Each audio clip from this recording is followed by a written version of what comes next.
On va pouvoir commencer pour cette présentation. Donc, Christophe Brinchveller, Cédric Ravalec. voilà, donc on est heureux de pouvoir vous présenter ce workshop, donc cette présentation. Je te Alors laisse te qu'est-ce qu'on présenter. fait? Alors, je te Ouais, c'est laisse te ça. présenter, Ok, et ça puis après, marche. je me présenterai, puis on enchaînera sur la présentation. D'accord. Et puis on vous présentera la boîte en fin de présentation. Alors en ce qui me concerne, j'ai comme responsabilité toute la stratégie cloud et IoT au sein du groupe Smile, qui est une ESN. Euh, et donc voilà, donc je m'occupe de manière transverse au sein du groupe toute la stratégie cloud et IoT, et je suis impliqué dans toute la partie sustainability, parce qu'avec le cloud, il y a tout un enjeu autour de la sustainability, d'où ma présence aujourd'hui. Voilà, donc Christophe Brinchveller, moi je suis directeur de la BU Embedded and Connected Systems chez Smile.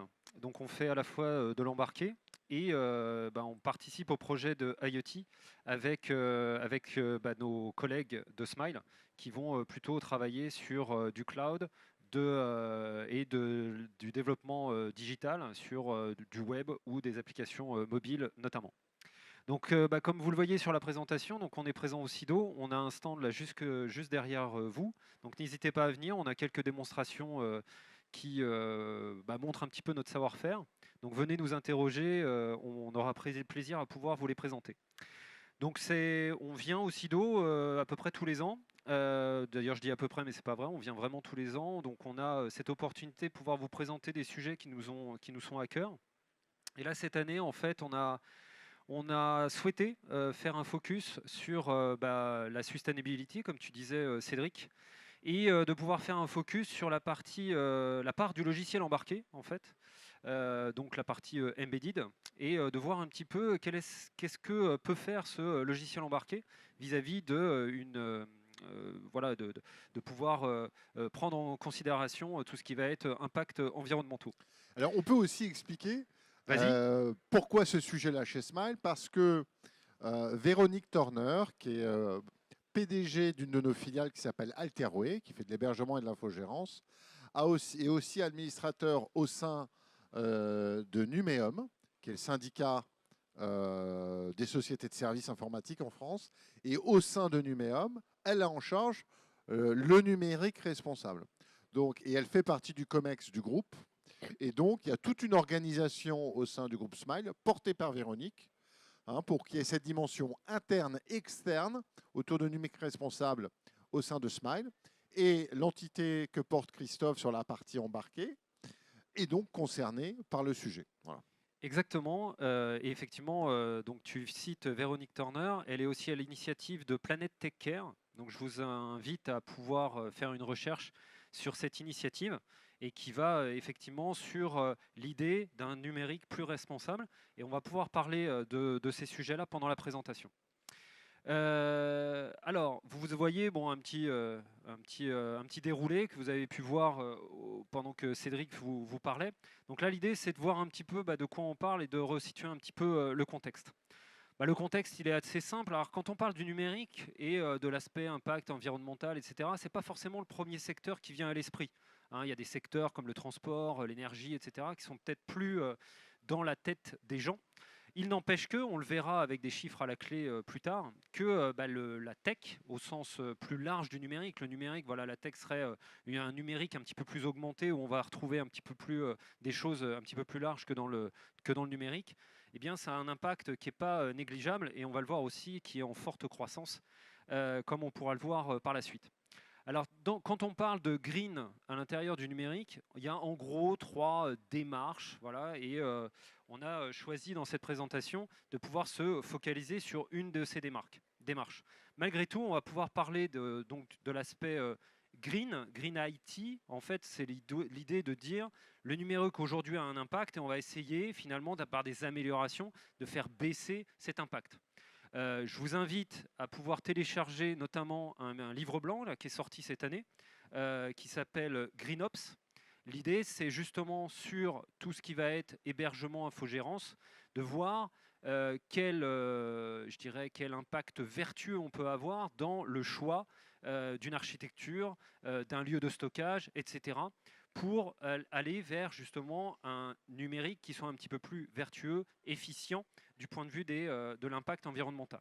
Donc ça, c'est plutôt le côté Green IT, c'est-à-dire d'être en capacité de faire mieux, de faire la même fonctionnalité, mais finalement un petit peu mieux du point de vue de l'impact. Il y a l'autre dimension, c'est l'IT ou le Tech for Green, qui ne sera pas traité là, mais je peux déjà en parler. C'est finalement, et l'IoT est un très bon vecteur pour ça, c'est finalement, on ne maîtrise que ce qu'on mesure, et comment est-ce qu'on mesure? C'est justement grâce à notamment de l'IoT et des capteurs pour remonter des informations. Et là, le Tech for Green, donc une des démarches, c'est de mettre en place du numérique pour être capable, in fine, d'aller vers un impact environnemental moindre. Voilà, donc ça c'est la partie Tech for Green. On pourrait peut-être l'année prochaine traiter ce sujet-là au moment du CIDO. En tout cas là, pour cette intervention, on va plutôt se focaliser sur la partie Green by Design. Donc ça c'est un autre sujet, donc on green, green, green, etc. Là c'est le Green by Design qui en bon français va pouvoir se traduire par de l'éco-conception. C'est-à-dire qu'au moment de la conception d'un système au sens large, système numérique au sens large, on va prendre en compte l'impact environnemental du système que l'on est en train de développer. Et justement, on va voir les différentes étapes à prendre en compte et quelles sont les démarches qui permettent d'aller vers quelque chose de plus vertueux, avec le jeu de mots qui va bien. Et on fera un focus, bien sûr, sur la part du logiciel embarqué, en se posant les questions que vous avez pu voir là. C'est finalement moi, en tant que développeur, concepteur de logiciels embarqués, qu'est-ce que je vais pouvoir faire? C'est quoi les commandements, les règles que je vais pouvoir mettre en place pour aller vers quelque chose de plus vertueux, en tout cas réduire l'impact environnemental. Donc voilà un petit peu ce que je vous propose de vous présenter. Alors déjà, premier point, c'est finalement la nécessaire lutte contre le réchauffement climatique. Alors l'idée, c'est pas du tout d'être partisan, c'est pas du tout d'aller sur des débats, je dirais trop partisans sur le sujet. C'est finalement à travers quelques chiffres et puis une situation en plus. Alors l'actualité de cette année a pu bien mettre en avant les choses, mais ça date pas de cette année, bien sûr. Et on a un certain nombre de données scientifiques qui nous montrent qu'effectivement, on a un réchauffement global. Et d'ailleurs, la lutte contre les changements climatiques sont dans les objectifs de développement durable de l'ONU. Il se trouve que c'est le 13e, là, donc je vous invite à pouvoir les regarder ou les revoir si vous les connaissez déjà. Et effectivement, le 13e, c'est la lutte contre les changements climatiques. Et quand on parle de l'augmentation des températures, il y a des études qui ont montré que finalement, globalement, il y a une corrélation entre l'émission des gaz à effet de serre et cette hausse des températures. Voilà. Donc là, alors, je parlais d'un mini-book, un livre blanc tout à l'heure sur la partie GreenOps. Là, en fait, vous avez en face de vous, finalement, un petit peu tout le fond du prochain livre blanc qu'on va sortir et qui va s'appeler justement Green by Design, la part du logiciel embarqué, sur lequel il y aura aussi tous les liens vers les sources des éléments que je suis en train de présenter. Voilà. Alors, quelques chiffres et puis une trajectoire ambitieuse, hein, vous le savez. Il y a, là aujourd'hui c'est avéré, il y a 1,2 degré de réchauffement climatique par rapport à l'ère pré-industrielle. Et grâce aux accords de Paris, ou pendant les accords de Paris, en fait, il y a 195 pays signataires qui se sont engagés à lutter contre ce changement climatique et à mettre en place des programmes pour aller vers finalement une neutralité carbone à une plus ou moins grande échéance. Et à l'échelle de l'Union européenne, donc c'est moins 55% en 2030 et une neutralité carbone en 2050. Voilà. Donc c'est ambitieux et c'est pas en 2049 qu'il faudra se poser les questions. Et donc on est pleinement engagé dans ce sujet. Voilà. Donc ça c'était, bon, je dirais, la première partie de cette présentation où je dirais il n'y a plus de débat sur le fait de pouvoir mettre en place des choses.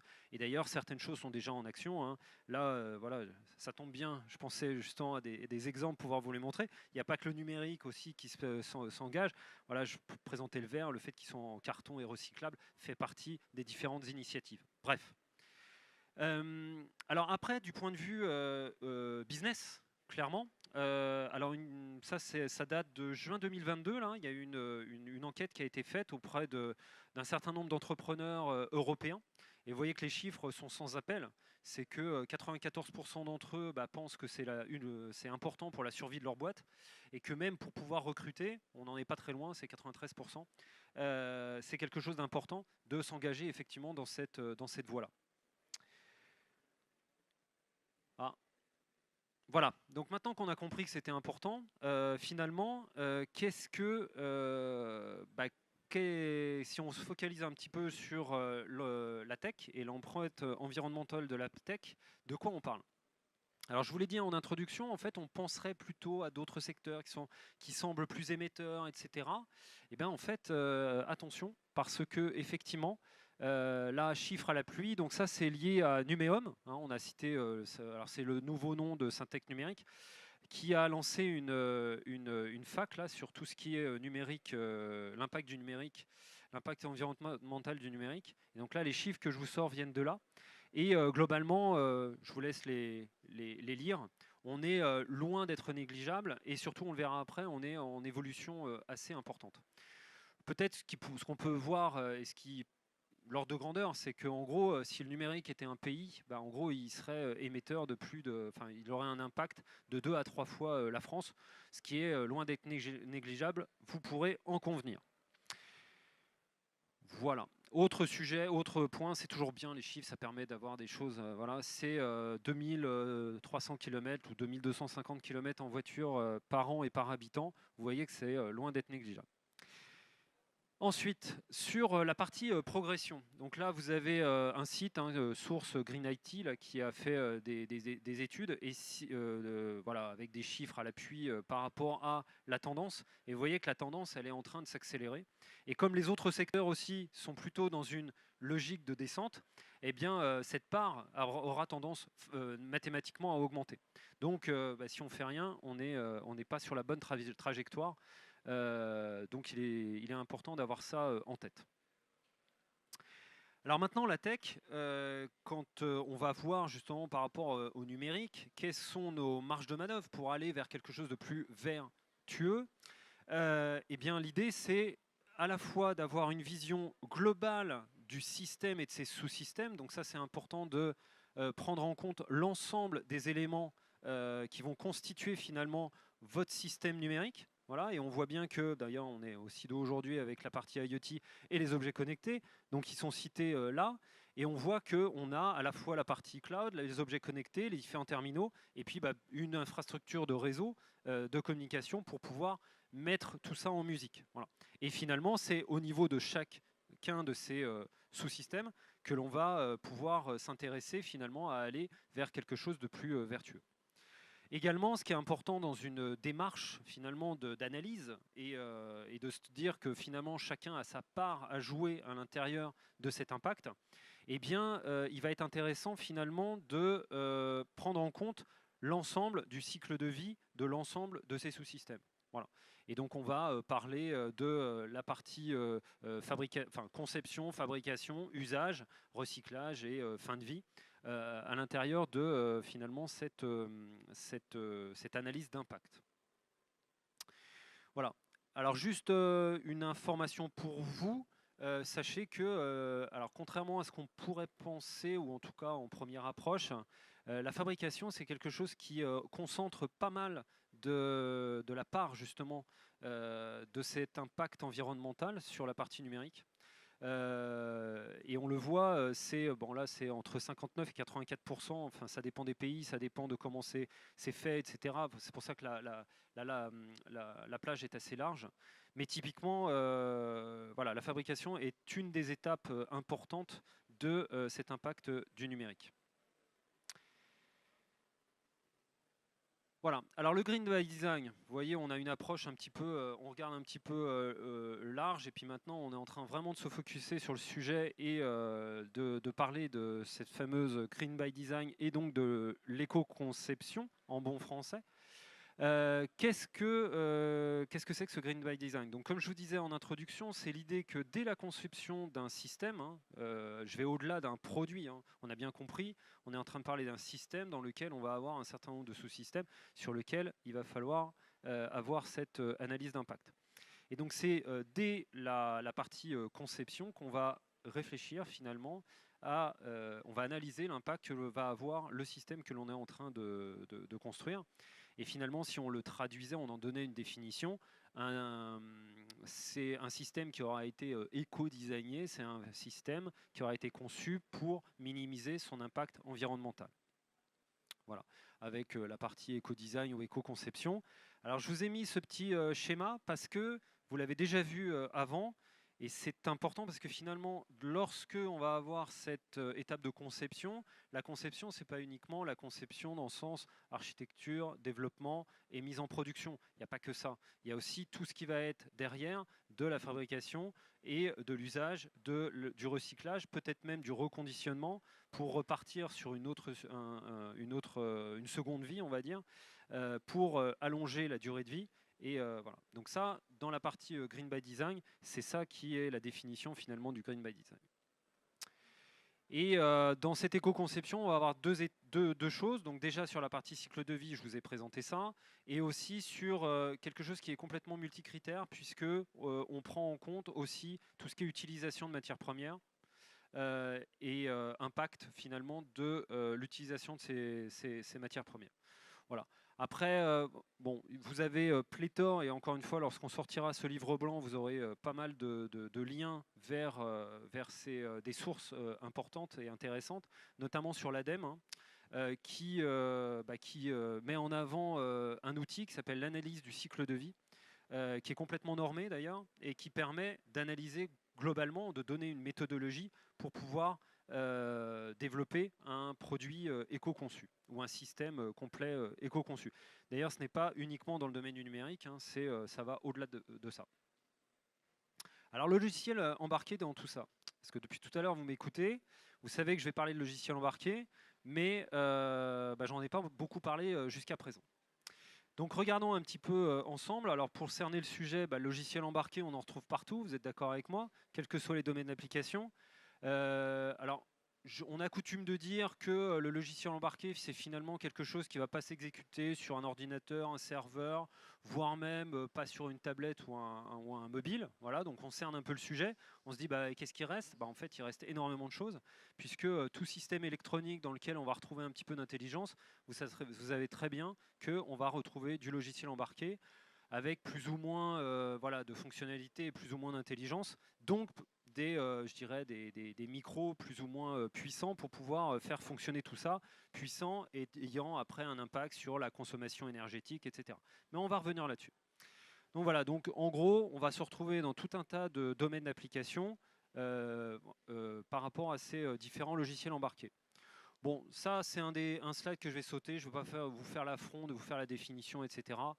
C'est pas important. Alors, quand on a réfléchi à la question, on se dit, mais attends, est-ce qu'on n'est pas en train de parler de la petite goutte d'eau au milieu de l'océan? Parce que finalement, le logiciel embarqué, au milieu de tout ce qu'il y a à faire pour réduire l'impact environnemental, finalement, est-ce que ça a beaucoup de pertinence?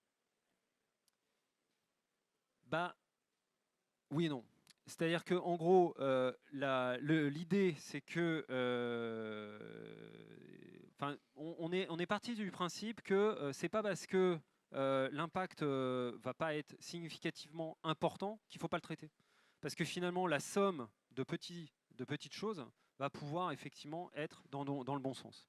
Et alors, on a trouvé des citations, hein, c'est pas très vieux d'ailleurs. Il y a, je pense que tout le monde connaît Solar Impulse, qui est donc l'avion solaire qui a pu faire le tour du monde. Et il se trouve qu'il y a une fondation qui s'appelle la fondation Solar Impulse, qui a sorti un document et qui a justement bien mis en avant la responsabilité malgré tout du logiciel par rapport au système, sur lequel le système, déjà le logiciel embarqué, a un impact fort notamment sur une consommation énergétique, mais on va revenir dessus après.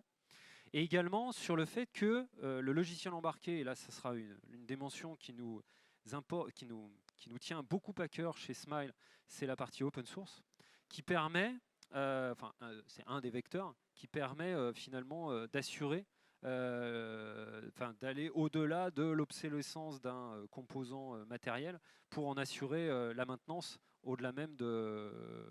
je vais revenir dessus. Voilà, donc finalement, bah oui, le logiciel embarqué, on pense que ça a un impact intéressant à traiter pour la partie, pour cet aspect environnemental. Puis bah, on s'est creusé la question, on s'est dit bon alors comment est-ce qu'on va présenter ça, tout ça, et puis bon, on est des geeks un peu chez nous, et puis on aime bien l'open source, donc Twix, là, la petite figurine de Linux, on l'aime bien. Et il se trouve qu'il y a une représentation là, et en plus il y en a un qui m'a dit dans mon équipe, il m'a dit bah en plus il est vert. Je dis bon bah c'est bon, le petit bonhomme vert va pouvoir nous expliquer un petit peu comment coder vert. Et puis bah comme il inverse un petit peu les mots, eh bien on va l'écouter pour comprendre un petit peu comment on peut coder vert ou vert tu coderas. Bref. On aime bien aussi les choses un petit peu classifiées, donc en y réfléchissant, on a pu classifier en 3 parties. Il y aura une première partie qui est, alors comment on la présente après, ouais, plutôt une partie méthodologie dans la conception des logiciels embarqués. Comment est-ce qu'on peut faire pour effectivement aller vers quelque chose de vertueux. Le comment aussi au niveau du codage lui-même. Comment est-ce qu'on va coder et on va voir ça ensemble. Et puis en termes de fonctionnalité à l'intérieur d'un système, qu'est-ce qu'on peut mettre en place pour aller vers quelque chose qui va nous aider dans notre aspect vertueux. Voilà, donc on les a présentés comme ça. Donc vous voyez qu'il y en a 4 côté méthodologie, il y en a 3 au niveau codage et 3 au niveau fonction. Et je me propose de vous les détailler maintenant. Donc la première, ça concerne la dette technique. Est-ce que vous savez ce qu'est la dette technique? Non. Oui, certains le savent, je vois dans les visages. Donc la dette technique, en gros, c'est à mesure qu'on va pouvoir coder, à mesure qu'on va rajouter des fonctionnalités, à mesure que le produit logiciel va évoluer dans le temps, finalement, à la fois, oui, on fait grandir ce logiciel, mais on peut introduire une dette quelque part, parce que c'est difficile à maintenir, c'est difficile à rentrer dedans pour un nouveau développeur, et quelque part, en même temps de développer, on est en train de créer de la dette si jamais on ne maîtrise pas cette dette technique. Et donc quelque part, on va être obligé pour pouvoir... Alors l'illustration qui avait été qu'on mettra là dans le livre blanc, c'est la recherche de bugs en fait. Vous avez un bug, d'accord, dans un système qui a été maîtrisé au niveau de la dette. Quelque part, c'est assez lisible. Vous allez pouvoir retrouver vos informations facilement. A contrario, si jamais vous n'y arrivez pas, vous avez un bug, pour pouvoir le reproduire, ça peut être très compliqué. Et vous allez devoir mettre en œuvre un certain nombre de tests ou de l'illustration qu'on a, c'est en gros une batterie, par exemple, de système que vous allez mettre sous test pour pouvoir reproduire votre problème. Et donc là, on sent bien que vis-à-vis de l'empreinte environnementale, c'est pas bon. Donc en gros, maîtriser la dette technique, c'est quelque chose qui nous semble important et aller dans le bon sens. Je vous préviens, ce qu'on vous présente, c'est pas non plus des choses qui sortent, voilà, mais par contre qui vont dans le bon sens. Et si on a ces 10 commandements sous la main, ça va nous aider. Le test à distance. J'ai encore parlé à mon directeur technique, plus de 30 ans d'expérience. Mon équipe sait de qui je parle. Et qui me disait que à un moment de sa carrière, il avait eu à travailler sur un système, etc., avec des gens au Vietnam. Et c'était aberrant parce que pour pouvoir tester, pour pouvoir faire de l'intégration, etc., les gens étaient obligés de se déplacer en permanence. Et il n'était jamais venu à l'esprit en fait, de pouvoir faire du test à distance du système. Et ça aurait évité un nombre de déplacements incalculable. Et donc effectivement, mettre en place une infrastructure de développement qui permet effectivement de faire du test à distance, clairement ça va dans le bon sens et ça va vous permettre effectivement d'aller vers quelque chose de plus vertueux. Ça facilitera le développement, ce sera aussi bien.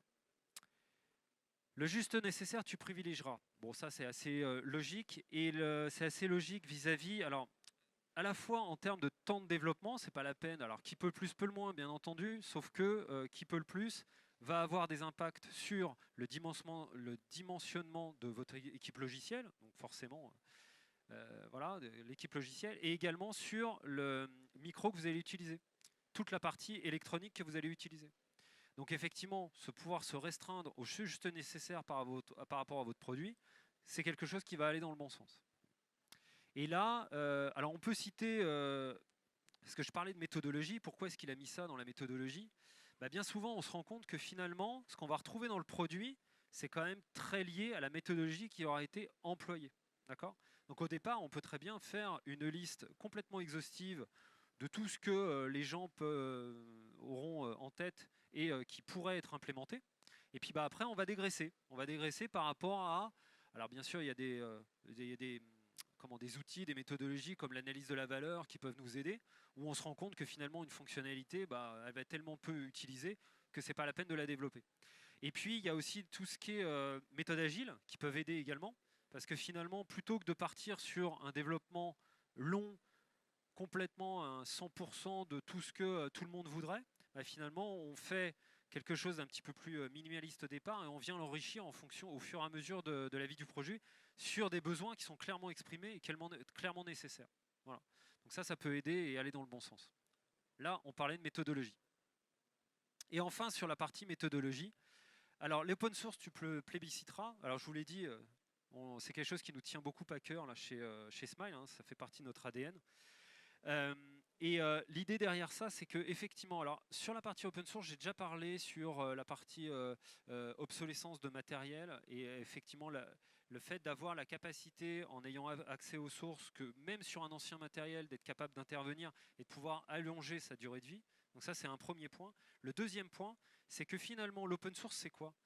L'open source va vous permettre d'avoir un certain nombre de frameworks sur des fonctionnalités les plus usitées, sur lesquelles il y a des communautés qui ont travaillé et qui fournissent finalement ces frameworks. Et la part du développement de votre produit va être que du spécifique. Donc on voit bien qu'il y a de la réutilisation qui est faite à outrance sur des aspects communs et on ne va développer que du spécifique. Et ça va dans le sens, effectivement, où on va mettre des efforts uniquement sur le spécifique. Au niveau du codage, alors la programmation spaghetti, tu banniras. Alors au départ, bon, le côté spaghetti, c'était un petit peu plus parlant. Et là, on parle d'architecture finalement.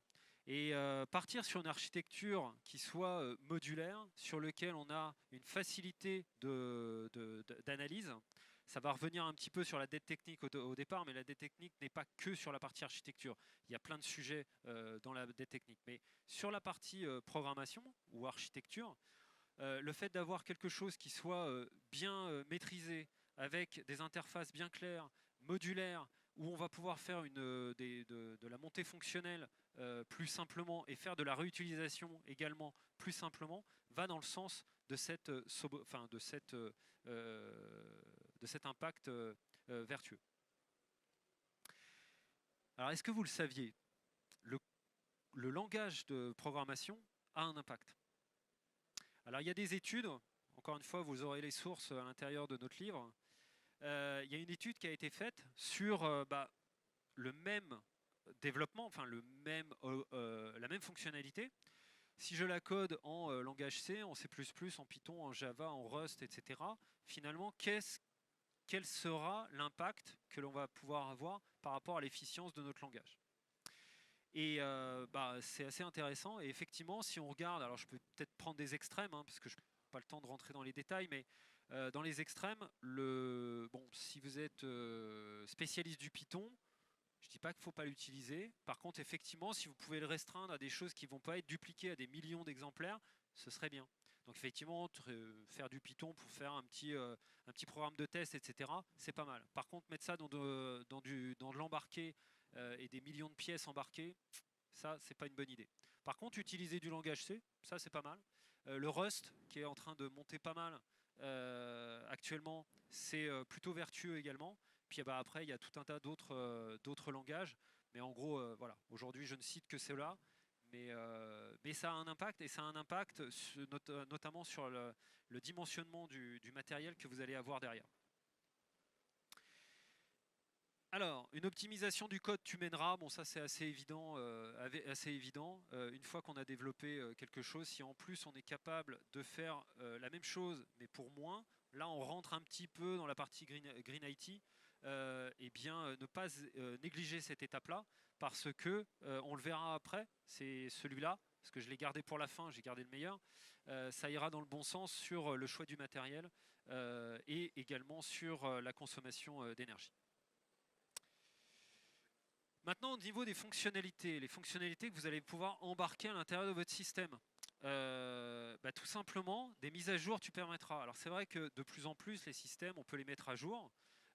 Privilégier une mise à jour à distance, c'est encore mieux, parce qu'effectivement, on peut faire cette mise à jour sans se rendre sur place, ça évitera des déplacements. Donc ce sont des choses qui sont à privilégier et qui pourraient, voilà, sur des centaines, des milliers, des dizaines de milliers de produits, voire beaucoup plus, éviter des déplacements inutiles.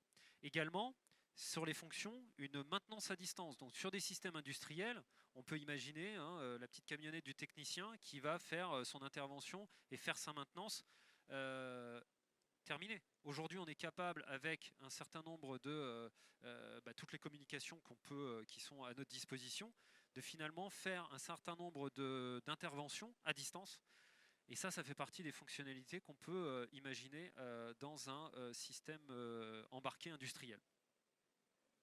Et enfin, le dernier, mais ça c'est presque le plus évident, c'est que un système, de par sa consommation énergétique, va avoir un impact très fort sur son impact environnemental. Et là, alors il y a des choses extrêmement intéressantes, parce que tout à l'heure je parlais d'optimisation du code, je parlais du juste nécessaire, etc. Ça, je l'ai déjà traité.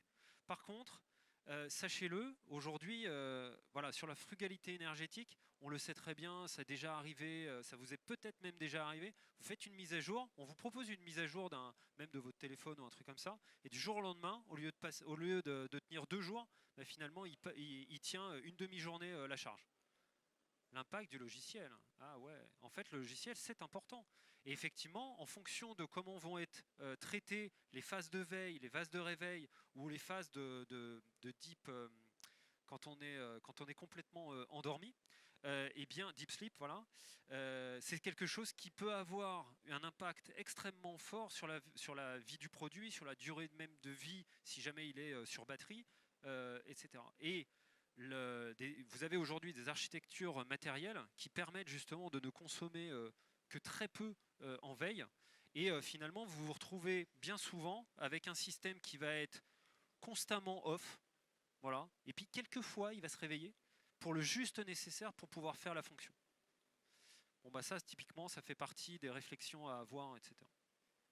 Et puis, voilà, franchement, la partie logicielle, c'est ce qui va pouvoir traiter ça. Donc voilà les 10 commandements par rapport au logiciel embarqué.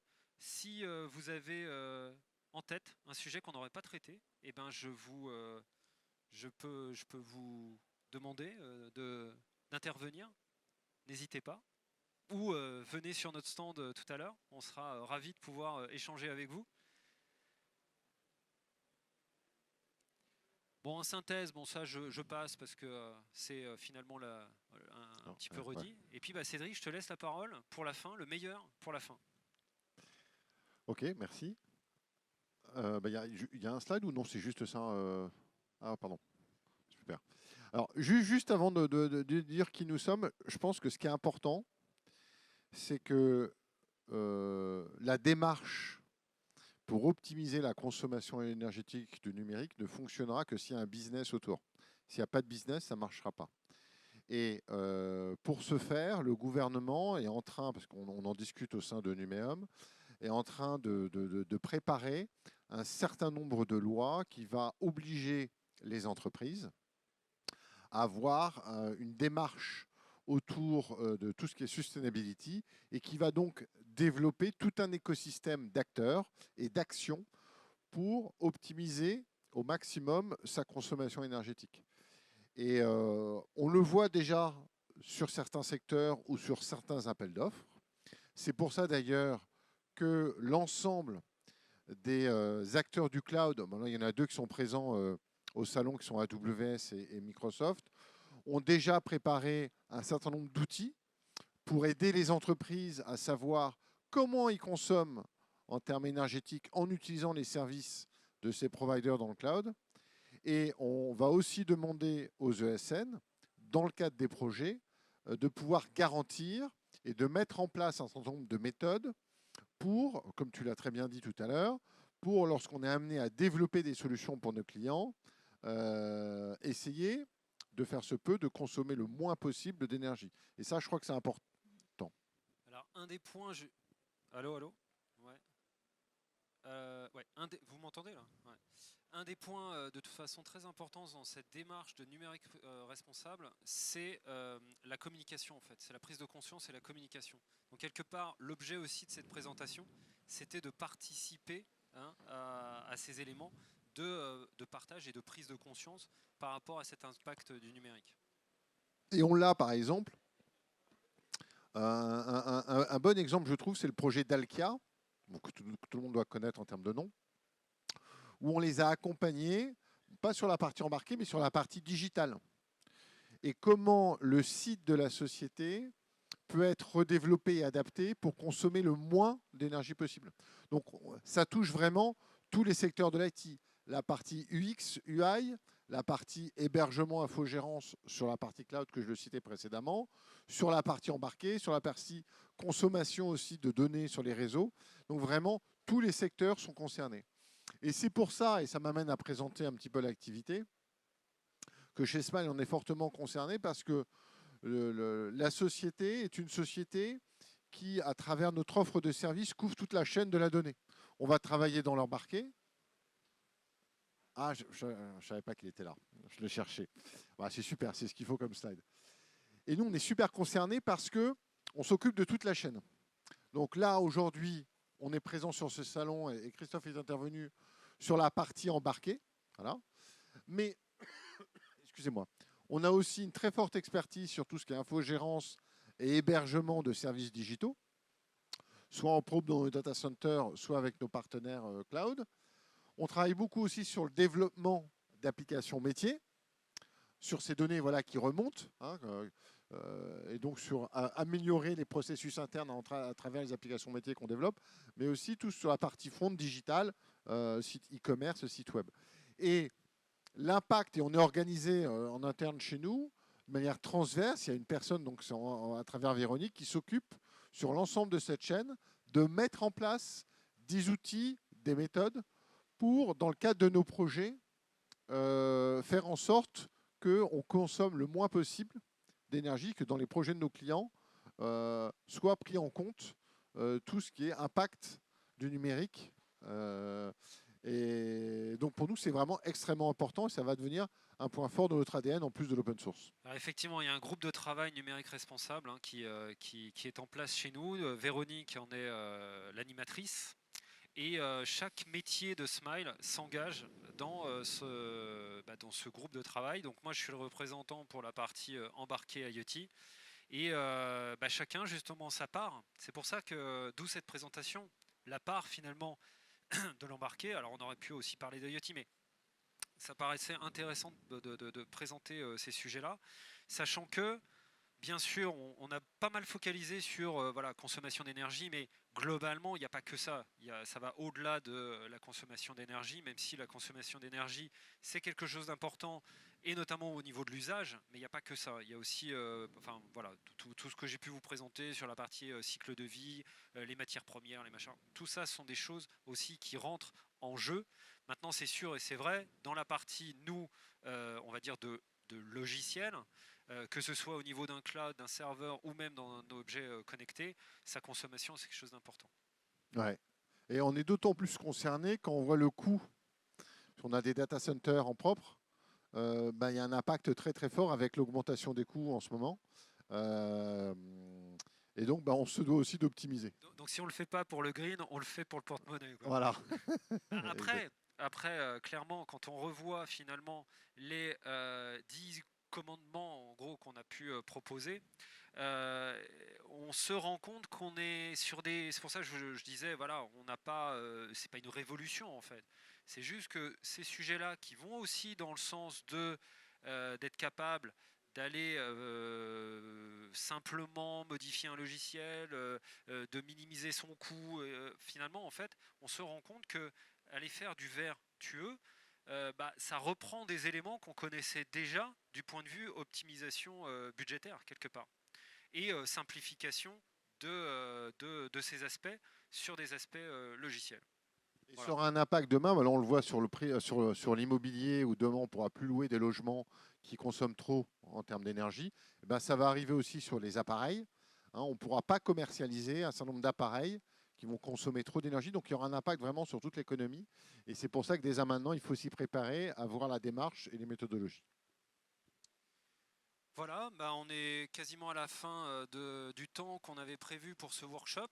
Alors qui dit workshop dit atelier. Normalement, voilà, on peut vous laisser, je pense, la parole. Si vous souhaitez réagir, n'hésitez pas, on est ouvert, open, pour vous écouter, voilà, nous dire un petit peu ce que vous pensez de ce qu'on a pu vous présenter. Et puis au-delà de ça, je réitère que notre stand est juste à côté. Donc venez nous voir, venez nous interroger, venez nous embêter sur la présentation qu'on a pu vous faire. Ce sera avec plaisir qu'on pourra interagir avec vous. Puis si vous souhaitez nous confier un de vos projets, évidemment, on est preneur.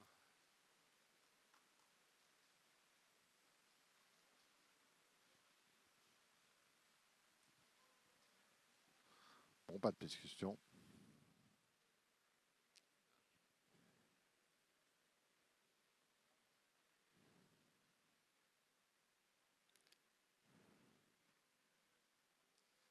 Je peux vous donner...